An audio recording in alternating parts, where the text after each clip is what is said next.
Bonsoir coach, mon nom c'est Delva Blanc de Radio Télé AC, Port-au-Prince, Haïti. Ma question, l'équipe a bien commencé. On avait la possession du ballon pendant les 15 premières minutes de jeu. On aurait pu marquer au moins 2 buts. Malheureusement, ça n'a pas marché, même si on a scoré en premier. Mais sitôt qu'on a marqué, on a pu remarquer que l'équipe s'est coupée en deux. Et l'équipe est devenue, je veux dire, sans inspiration. Et qu'est-ce qui a été à la base de tout ça? Bonsoir. Vous avez bien décrit le match. On a très bien commencé. On a pu mettre même plus de 2 buts. Je pense que même 3 ou 4 dans la première demi-heure. On aurait pu confirmer le match. Parce que c'est vrai qu'on a très bien commencé avec un grand état d'esprit. On a bien interprété le jeu, les espaces, les moments. Parce qu'on avait bien analysé l'adversaire. Mais malheureusement, on n'a pas été trop efficace dans les derniers mètres. C'est difficile de marquer des buts, c'est pas facile, c'est pas évident. Je sais qu'ils voulaient, les joueurs ils ont tout essayé, mais malheureusement on n'a pas été trop efficace devant le but. Et après, on a commencé à descendre. La performance a descendu progressivement. L'Honduras a commencé aussi à y croire. Ils ont commencé à monter, à attaquer, à avoir plus le ballon. C'est un état d'esprit. Hein. Le foot, c'est un état d'esprit. C'est ça. Quand on gagne et quand on perd, ça se voit. Il y a des moments dans le match. Et nous, on a très bien commencé. Et après, ça a été à l'inverse. Donc, seulement demander pardon à tout le pays, à tous les Haïtiens, à tous les supporters. Je sais qu'ils avaient envie de voir une victoire. Nous aussi, on voulait. Mais bon, malheureusement, ça n'a pas été possible. Le foot, c'est comme ça. En face de nous, il y a un adversaire qui a de la qualité, qui a les mêmes objectifs aussi.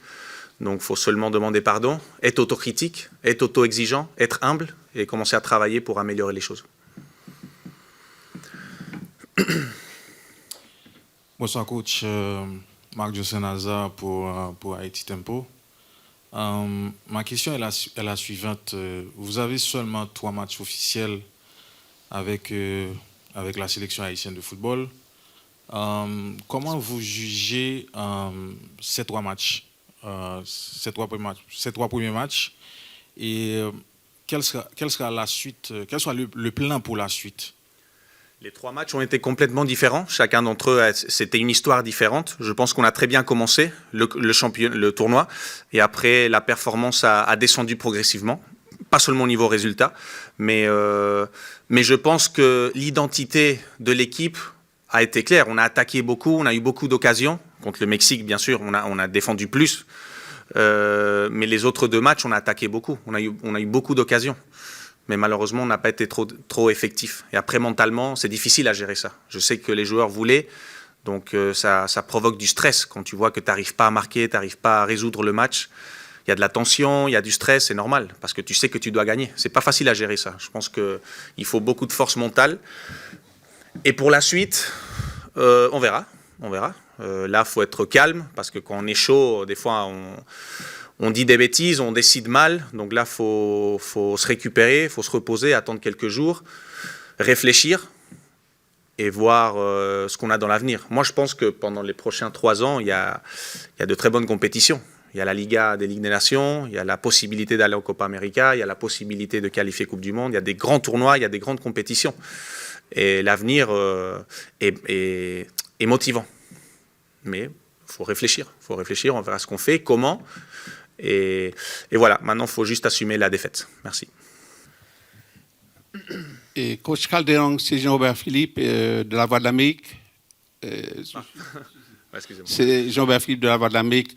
Comment voyez-vous votre avenir à la tête de la sélection nationale après cette élimination pratiquement?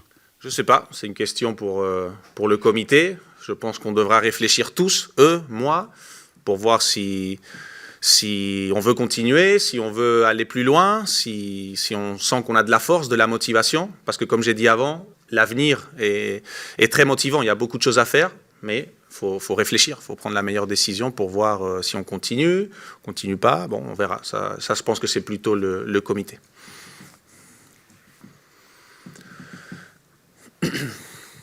Coach, je suis Benson pour Haïti Tempo. Appeleriez-vous cette élimination une grande déception? Oui, bien sûr. Moi, je pense qu'on avait les qualités, on avait les joueurs, on avait l'équipe, on avait fait un très bon travail.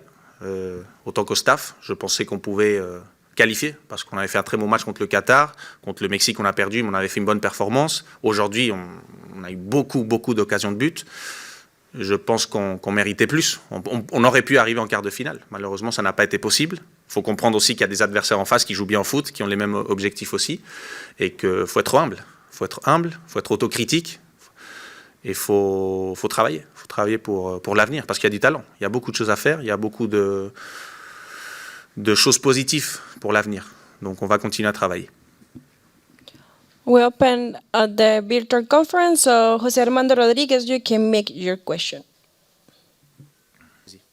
Oui, bonsoir coach, merci. C'est Gabi Joseph de Total Mix.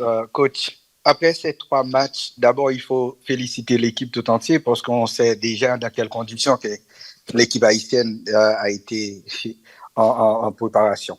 Alors pour dire, la question c'est, après 3 matchs officiels, comment peut-on décrire l'équipe de Nicolas ou encore de Gabriel Calderon? Et puis, comment peut-on dresser un bilan de l'équipe haïtienne après ces 3 matchs? Merci. Bon, 3 matchs, c'est difficile à décrire une équipe. Normalement, il faut beaucoup de temps, beaucoup de matchs pour identifier l'identité d'une équipe. Surtout, moi, je viens d'arriver. On n'a pas eu beaucoup de temps de travailler, on n'a pas eu beaucoup de matchs. Mais en tout cas, moi, l'identité que j'ai toujours voulu avoir, c'est du caractère, de l'humilité, du respect, donner tout. Même si on gagne, on perd, on fait match nul. Être humble, être intense, travailler, être une équipe et être solidaire. Ça, je pense que c'est la base. Ça, c'est les valeurs d'une grande équipe. Et c'est ce que j'essaye de faire. J'ai tout le temps transmis ce message aux joueurs et je vais continuer à le faire. Partout où je vais aller, ça va être comme ça. Je crois à l'unité du groupe. Je pense que c'est un sport collectif. Personne n'est au-dessus de l'équipe, personne n'est au-dessus du pays, de la fédération. Il n'y a aucun joueur qui doit se sentir supérieur à personne, jamais. L'équipe, c'est le plus important, toujours. Et c'est ce qu'on doit penser. Et moi, je pense comme ça et j'essaye de transmettre ça aux joueurs. Thank you so much for the time. Good night, and thank you so much, Coach, for the time. So this finished the press conference right now. Bonne soirée.